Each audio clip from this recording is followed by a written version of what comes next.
Hey everybody, I'm David. I'm out on the range today with the new Octane Elite.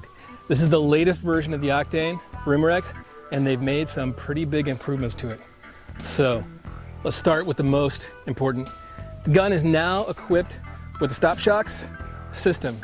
What that means is that the action itself is free floating inside the frame. What this does is when you pull the trigger, all of the vibrations inside here that normally affect the accuracy of either a spring or a gas-powered lever action air rifle, they're going to be absorbed by the stop shocks before it affects the accuracy of the bullet. That means that you feel less recoil, means that your aim is less affected by hand placement or really firm gripping the gun. And it also means that fewer of those vibrations travel upwards into your optic, something that a lot of people have problems with. So this new system is combined with a little bit different frame. What you'll notice is that UMAREX has also made some improvements to the frame. What you have up here is a bit of a palm swell. Right here is a lot easier to hold on to, and the grip is a lot more heavily textured. You have the traditional sort of thumb hole stock right there that your hand fits in. But the whole gun comes in at 9 pounds. That's pretty heavy for an air gun, so it's definitely meant more for the full frame or the adult size shooter.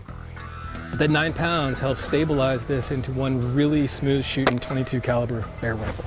The gun comes with a 3-9x40 scope already attached, but it also has really nice fiber optic sights that are adjustable for height and windage.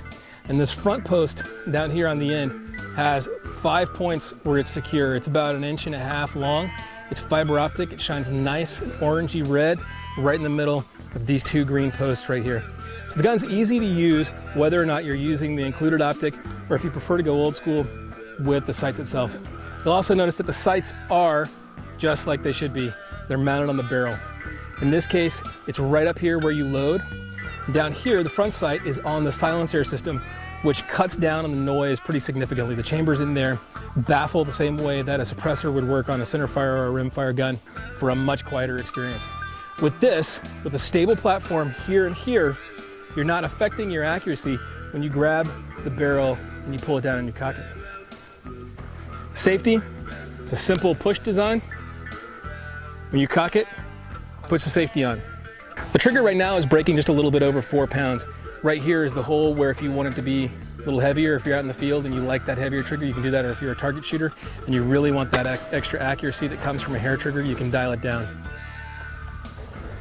The cheek piece is maybe the last piece that I noticed was different. This piece right here is noticeably wider, so when you're actually holding down, it feels much more natural to get your face on. You're not quite leaning over like you are with some of the other thinner cheek pieces. All told, this is a gun that is really meant for performance, and it's still coming in at the same price point as the rest of the Octane line, somewhere around that $250 mark.